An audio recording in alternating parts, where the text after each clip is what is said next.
საქართველოს ისტორიიდან ჩვენთვის ცნობილია ასეთი მომენტები, როდესაც ჩვენი საკმაოდ გამოჩენილი პოლიტიკური მოღვაწეები, ანუ ჩვენი წმინდა მეფეები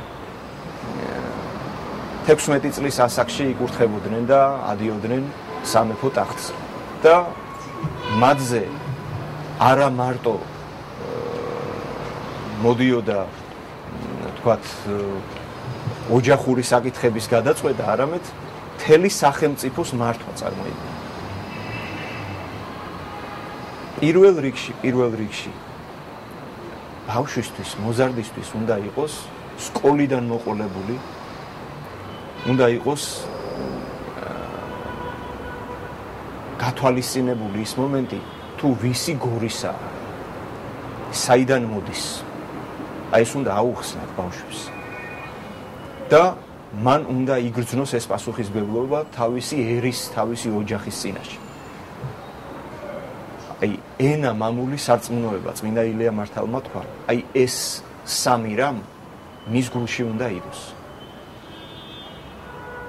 და თვითონ მოზარდი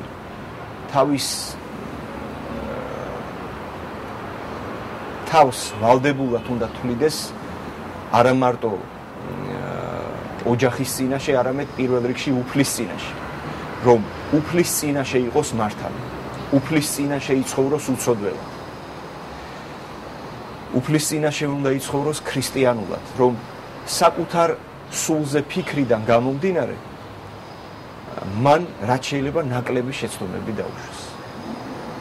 და არ იყოს ის, რომ მაგალითად მას არაფერი არ ავალია, თქვათ რაღაც არაფერი არ ევალება, ან რაღაც პასუხისმგებლობა არ აკისრია, თუნდაც მეგობრების წინაშე, თუნდაც ეკლესიის წინაშე, თუნდაც ოჯახის წინაშე, თუნდაც ქვეყნის წინაშე.